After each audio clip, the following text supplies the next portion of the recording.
What's up, guys? Updated post. So we got the Subi out there. Tonight we're going to be working outside with it.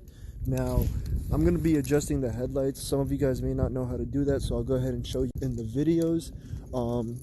So as you can see, the output is pretty bright, but when you look out to the main road, it's uneven.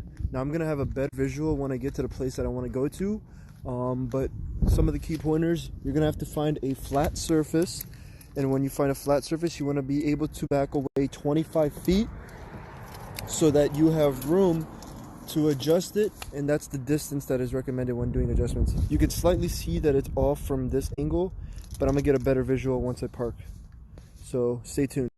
Alright, so here's my leveled surface. That's my wall. So what you want to do is go to the leveled surface and you want to walk 25 steps backwards. That'll be your 25 feet, and then put the tape where that's going to be, and then bring the vehicle close to it. So I'll show you exactly what I mean. Alright, so 25 steps later, I marked it with the tape. Now I'm going to bring the vehicle to that tape. Alright, got it lined up to the tape. Now the next important step is grabbing a measuring tape and measuring from the projector of the headlight to the ground. That distance is going to be applied against the wall, so you can tape the blue mark where the headlight should be shining at. Now, important step for the bag owners: make sure you do it on your ride height. Now for springs and coils, it doesn't matter because you're going to be stuck at that height, so just do it based off of your projector to the ground level from there. Alright, so I got my measurements and all the tapes marked. As you can see, those are the tapes right there.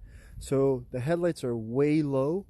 Clearly it needs an adjustment, so I'm going to go ahead and show you guys how to do that next. Alright, to adjust the driver's side headlamp, go ahead and pop your hood and access behind the headlamp. You're going to be looking for a white plastic piece right there. Go ahead and use the 8mm wrench to rotate it clockwise or counterclockwise to get to your desired height level. Once you're done, you can go ahead and access the passenger side next. Alright, to properly adjust your headlights, I'm going to go ahead and provide a screenshot from Morimoto. Shout out to my friend Sam from Dime Designs for providing it to me and walking me through the whole process. So go ahead and screenshot the next post just so you have a copy of how to do it properly yourself.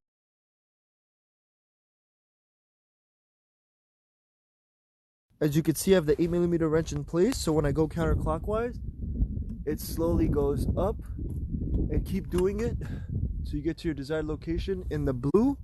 Sorry, I need to focus.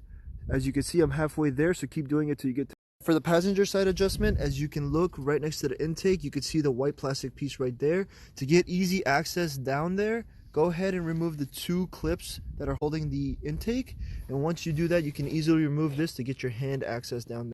As you can see on the passenger side, when I go counterclockwise, that bright light going towards the tape is the adjustment.